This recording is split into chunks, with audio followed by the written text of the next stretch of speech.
of their beautiful shots. Have had some nice weather to work with here in Cleveland over the past couple of nights. They certainly help brighten our production here with Fox. Here's Marquise Grissom, the number 9 hitter.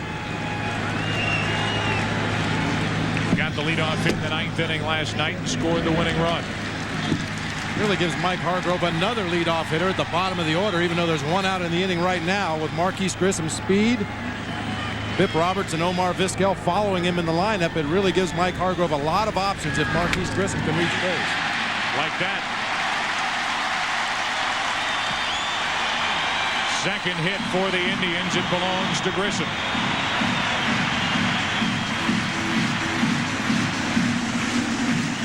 Ball gets in on Marquise just a little bit, but he's a strong man. He's able to fight it off and muscle it out into left field. That appeared to be one of those cut fastballs that just didn't get in there far enough. Pettit's been doing a good job of it in the first couple innings of the ball game. Left that one out over the plate. Grissom on, trying to figure out Andy Pettitte. He was picked off by Pettitte in game 2. Roberts strike 1.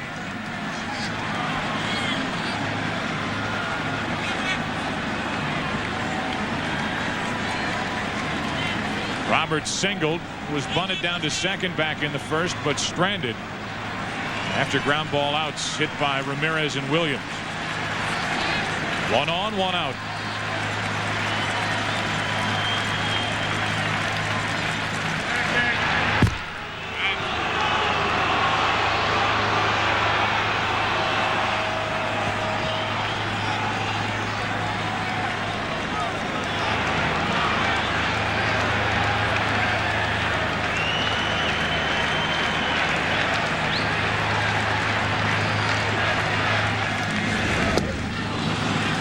That's strike 2.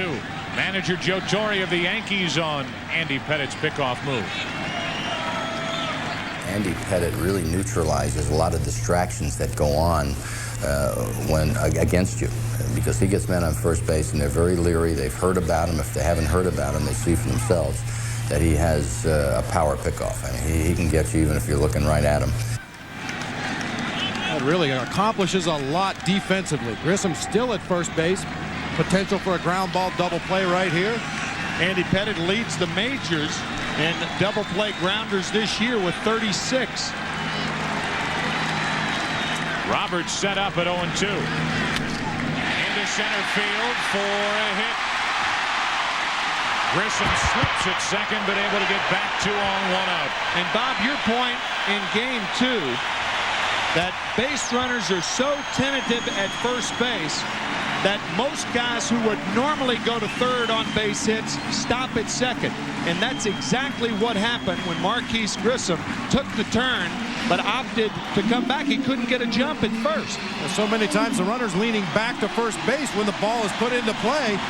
You see, Grissom wanted to go to third. Marquise Grissom normally would go to third on a soft fly ball in center field like that, but had to hit the brakes, stay at second base. And now with 2 on, 1 out, it brings in Omar Vizquel. 8 out of 15 in this series. We also should say that all bets are off now when a runner gets on second, because now you don't have the first baseman holding the runner on. So the chance of a double steal much greater than the chance of Grissom stealing, and that's exactly what Jeter is doing. Trying to alert Ray Sanchez to hold the lead runner close. What that does, it could open up a hole on the right side.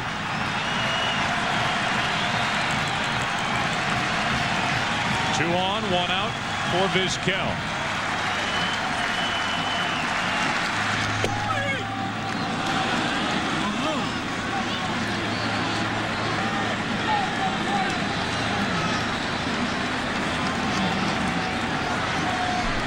Vizquel dropped down a sacrifice bunt back in the first inning, just showing bunt on the first pitch here in the third. Yeah, no sacrifice intended there. You're not going to sacrifice 2 guys over with 2 outs, ultimately. 2 on, 1 out here, and Sanchez gets in behind the runner. Well, Pettitte does not bring it home. Well, as good as Pettitte's move is to first base, he's very slow in unwinding and spinning around to throw to second base. Grissom should be able to take liberties with his lead out there unless Sanchez continues to jockey him.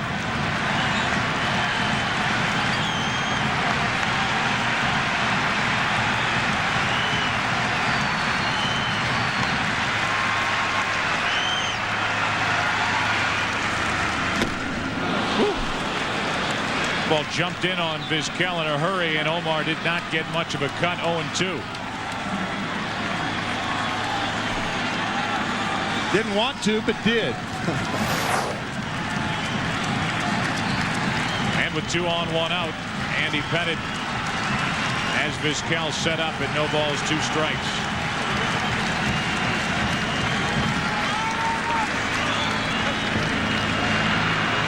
Time called at home plate as Sanchez again got in behind Grissom.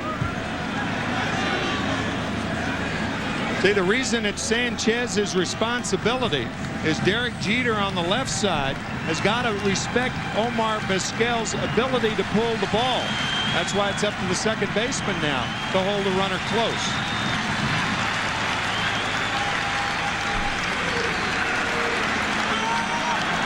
Time called before the pitch. Granted by the home plate umpire, Dave Phillips. One of the funny things about baseball is that speed slows down the game. The Indians have plenty of it on base with Grissom the lead runner at second and Roberts on at first. No score, 3rd inning. 0-2 on Vizquel.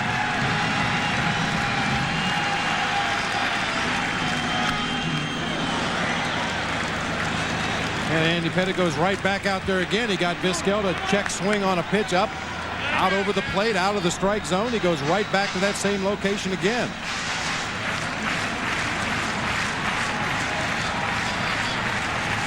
Tries to hold. This time the ball gets a piece of the bat.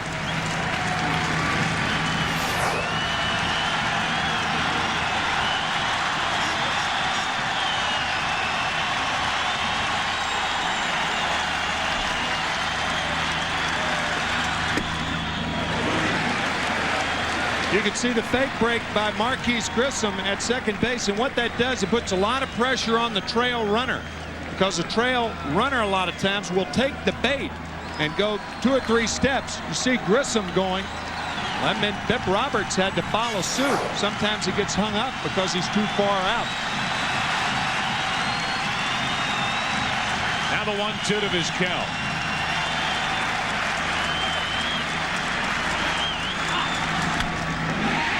To the right side, Martinez to second, out, no other play, nobody at first, and it's 1st and 3rd, 2 out.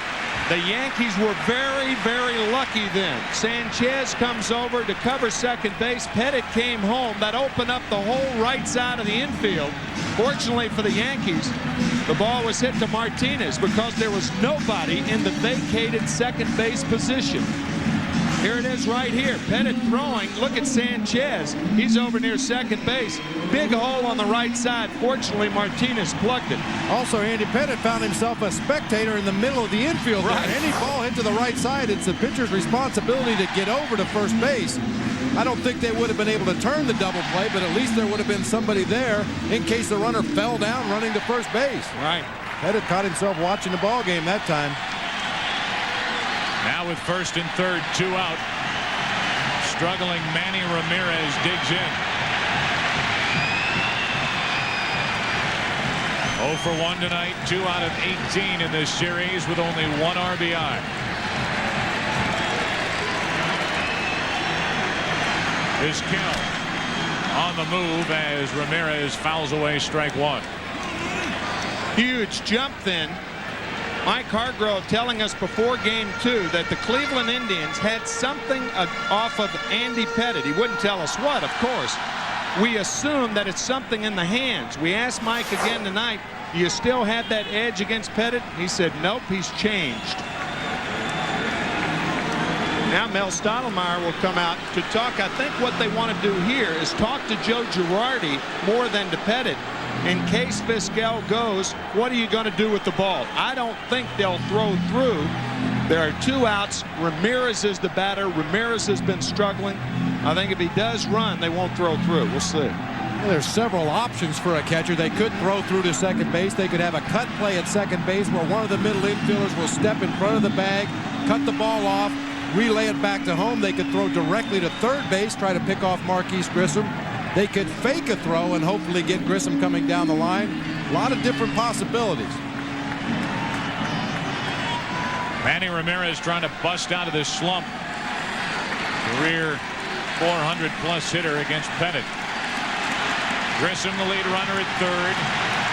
Vizquel over at first with 2 out. No score, 3rd inning. Grissom is telling Vizquel telling Marquise Grissom to get off farther.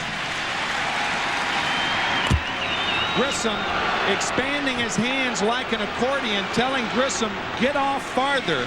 In case I run and he throws through, you can scamper home. And some teams have a designated play where the runner at first base will intentionally take too big of a lead and get picked off, and the runner at third base will anticipate that, cheat down the line, and try to steal home.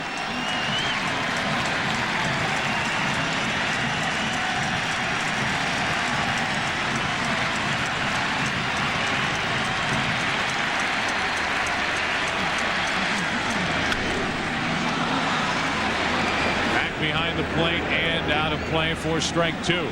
Saw Vizquel running on the first pitch, and if you're going to do it, now's a good time to do it.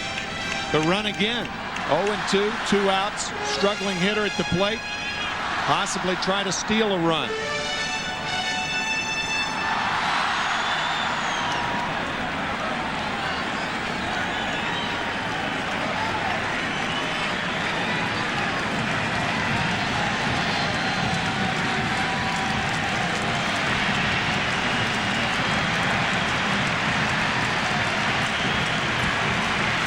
First and third, 2 out. And there's Vizquel, and they will just let him walk down to second base. Bob, that was he didn't do exactly what you said, but that's exactly what they were thinking. They actually wanted the throw from Pettit to first base. Watch Vizquel. He even slows down when he gets towards second. He wants to get in a rundown. Pettit didn't bite. A lot of pitchers will balk in this situation as well. They look up and see that runner. They'll do something. They'll jump. They'll move the front leg first.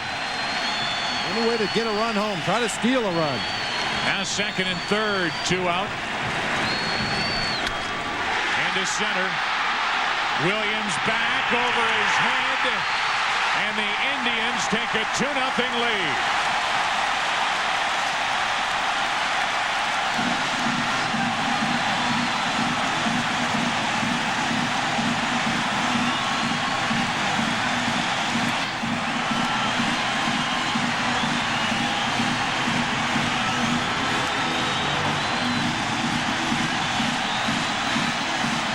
Well, the Indians did steal a run.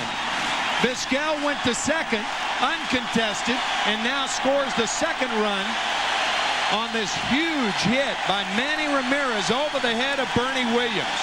Bernie did not get a good jump on that ball. Had he gotten a good jump, I don't know whether he catches it or not.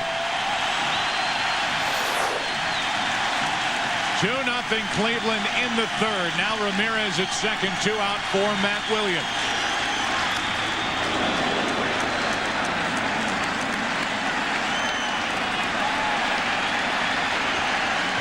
And talking to Matt Williams during batting practice today about the at-bat against Andy Pettit when he hit the home run, he said that curveball from Andy Pettit was the only pitch Pettit threw him on the outside part of the plate the entire night. Everything else was inside, inside, inside. We talked about Charlie Hayes cheating for the fastball from Jarrett Wright. Look for Matt Williams to cheat for a pitch inside.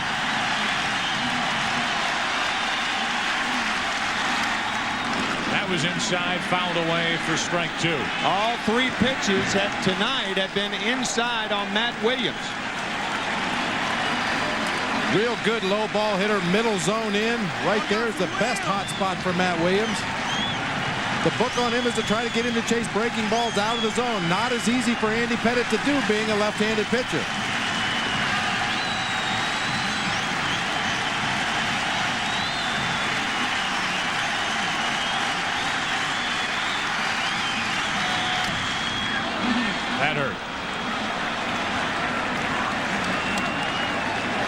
probably thinking not that far inside.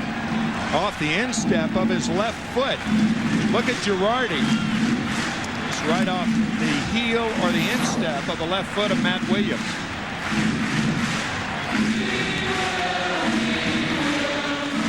Matt Williams broke his right foot a couple of years ago fouling an inside pitch off his back leg, which is very unusual. You rarely see a hitter do that.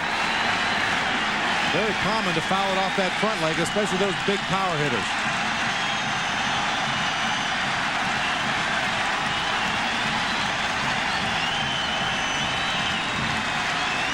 0-2 to Williams.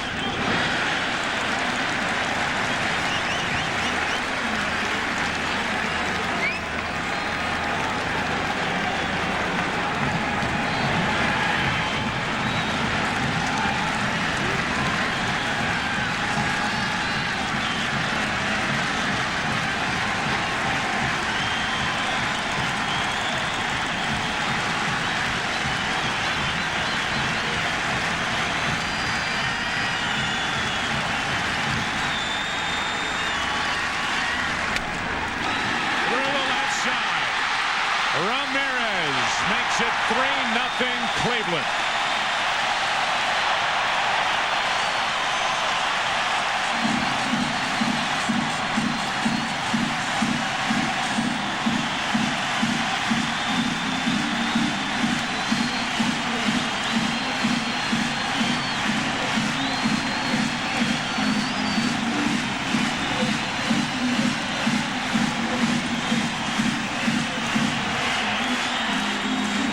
Saw why Andy Pettit was pitching Matt Williams inside because of what he did with the fastball outside. He misses with the fastball. Looked like he was trying to run the cutter in. It stays over the plate, and Williams trickles one through.